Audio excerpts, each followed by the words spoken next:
In Psalm 139:14, David said, I will praise thee, for I am fearfully and wonderfully made. Marvelous are thy works, and my soul knoweth right well. We are fearfully and wonderfully made. God's works are marvelous, meaning God's works are perfect. God created us, and when he looked at everything, when he finished this earth and this world, he said it was perfect. It was good. He saw that it was good. When he created us down to the very detail. He said it was good. It was made the way he wanted it. He said his works are marvelous, meaning there's nothing wrong with God's works. His works have been made the way he wants it. And David knew that. He said he is fearfully and wonderfully made. We are all fearfully and wonderfully made. God knows the very hairs on our head. He's counted every last hair on our heads, meaning he knows every single detail about us. These were not a mistake. How we look, everything about us, it's not a mistake. God created us the way he wants every man to be. And we are all fearfully and wonderfully made. And see, the devil is the one who has caused us to reject how we were created, to cause us to think that there's something wrong with us. Because see, the devil comes to steal, kill, and destroy. It says he's a thief. The thief does not want us to enjoy our lives. The thief does not want us to be happy. The thief does not want us to love who we are, how God has created us. And see, God has created each and every last one of us according to our own genetic code. We have all a DNA. That genetic code determines how we are made. Every little detail about us, every little fine print, even the little prints on the fingerprints on your fingers. All that little stuff God took, he was very meticulous about creating us, very intricate details that he has embedded inside of us. If you look at your fingerprints, as you look at your palms of your hands and you see the lines, how many different lines you have, as you look at the way your nose and your eyes are shaped, God knew every detail about us, how he wanted it. He said it was fearfully and wonderfully made. He said it was marvelous when he was done. He said it was good. As he is the enemy who speaking lies to you. The enemy speaks lies and say that there's something wrong with you. There's something wrong with you the way God has created you. And now you got people out here sitting here rejecting themselves because see, the devil has been creative and clever and has deceptively come to people, made them to reject how they were made. And see, he has caused people to think there was something wrong with them, but God has already said that his works are marvelous. Anything God creates, there's nothing wrong with it. He created that way for a reason, and he has specific purpose for everything. We are all created for a specific purpose, down to your hands and your feet. Your hands might be big, but there are people with big hands and they can catch balls. There are people who have been created they have long legs and long arms, but they have been able to do all types of feats with those arms and legs. See, God knew what he was doing when he created every last one of us. But see, it's the enemy that causes people to see people who are different and to reject them and say, oh, it's something wrong with you. What's wrong with you? They start laughing at you. They start teasing you because you ain't got straight hair like them. They start teasing you, looking down at you. They see your hair that coils up and it gets curly when the water hits it, when the rain gets to it. And they say, oh, something wrong with you. You nappy-headed. They talk about you. They see that your skin color is different because, see, you have a different type of melanin. See, your melanin ain't yellow and red like some people's. Some people's melanin is dark brown. Some people's melanin is real dark, so they got some beautiful jet black skin. But see, they look at you and they say, oh, you a tar baby. You charcoal. They call you the night. They say you're a monkey. They say all these things. See, the devil has caused men to hate what is different. But see, God likes diversity. See, God likes difference. See, have you ever walked into an ice cream store? Have you remember Baskin Robbins? They was advertising the 31 flavors. See, if you walked into that shop and you saw 31 flavors, but each flavor looked the same, each flavor was vanilla, each flavor looked the same and tastes the same, that would be boring, right? It's like, well, what's the point of having all these 31 flavors when every flavor looks the same and every flavor tastes the same? Ain't nothing different. See, you get a compliment when you got some diversity thrown up in there. See, now you can walk up into the stores and you see all these different flavors. See,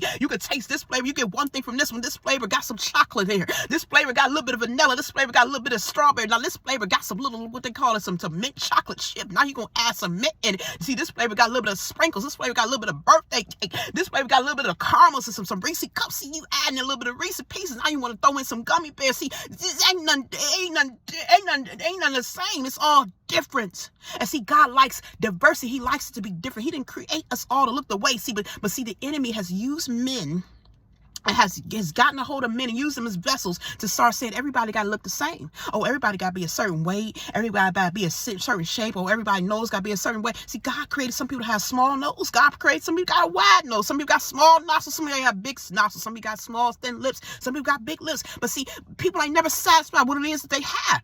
The ones who got big lips want small lips. Now, those who got small lips want to get these enhancements and injections and get big lips. And see, then you got people that now that they starting don't even like how they know how they butt look. You say, first society said everybody got to be thin and skinny. And if you had a big butt, they talked about you, said you were fat and you look nasty. Now, everybody, if you got a small butt, they want to talk about you. And then now everybody going out here to these surgeons and then they want to get these BBLs and they want to change their butts. And see, now you're seeing people adding all these enhancements. You adding foreign objects and substances to your body that ain't even supposed to be there. You getting chemicals and synthetic products that man made, and now you're wondering why people getting sick, people dying on surgery beds and getting cancer and all this other stuff, because see, that stuff wasn't even supposed to be introduced to your body. But see, Satan fooled you to hate what God created that was already wonderful and marvelously made, and you want to go and get the work of man and say now it's perfect, because see, man made you, but you want to accept what man has made, even though man has got you all flawed. And see, man ain't perfect like God. See, God had a purpose for how you look. You might not have liked it because see, the devil told you something was wrong with it. But wasn't nothing ever wrong with it. The devil did that to fool you. And see, now you out here throwing out hundreds of thousands of dollars spending money to enhance what God already had said that was perfect. He said it was perfect. It was wonderfully made. David knew that everything God created was fearfully and wonderfully made. Marvelous are the works of the Lord. But see, the enemy, he has deceived men to reject themselves and hate themselves. And he see men, they fall for this agenda. Now they making money off of you because you don't like yourself. Man destroying everything about your body because now they want to get you to get money to change it. And now they want to use sorcery and witchcraft. They got all these tactics out here using people. Oh, they want to manifest somebody else. Now you want to take stuff from somebody else. You want to bind your soul to another person and change it. You want to change their melanin and take their different type of melanin they got. Ain't nobody happy because see, the devil got everybody deceived to hate to what God already said was good. He told you to hate what God already said was wonderfully made. His works are marvelous. The Lord don't make no mistakes. Everything he has made about you is good.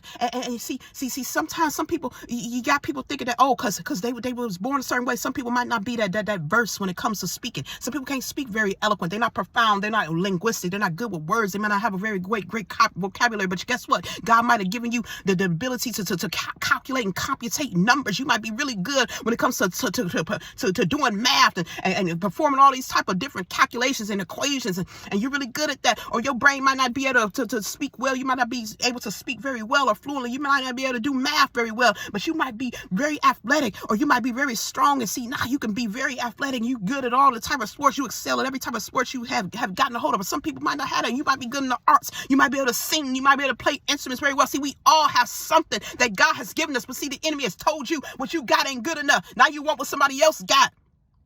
And this is what is going on with the society now. You got people out here because the enemy has used a clever tactic to get you to reject what God has wanted. See, when God has his hairs on the head, when he counts those hairs on the head, that everything that he has created was meant for a specific purpose down to the very bottom of your heels.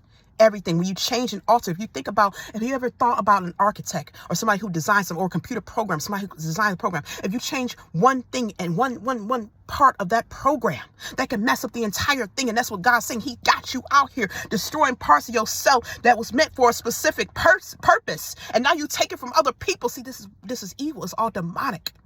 And everybody's falling for it. The enemy got people falling for this, to reject themselves and hate themselves. And now you out here, you taking things from your sister and your brother. Now you destroying them. You got people out here walking around all morphed, looking like something, a concoction that came out of a lab somewhere. You remember Frankenstein, when they looked at Frankenstein, you got people looking like this now, because see, now they swapping pieces. You take a little bit of this, you take a little bit of that from this person, or you out here getting surgery, you enhancing this, and it's like the devil did this to you.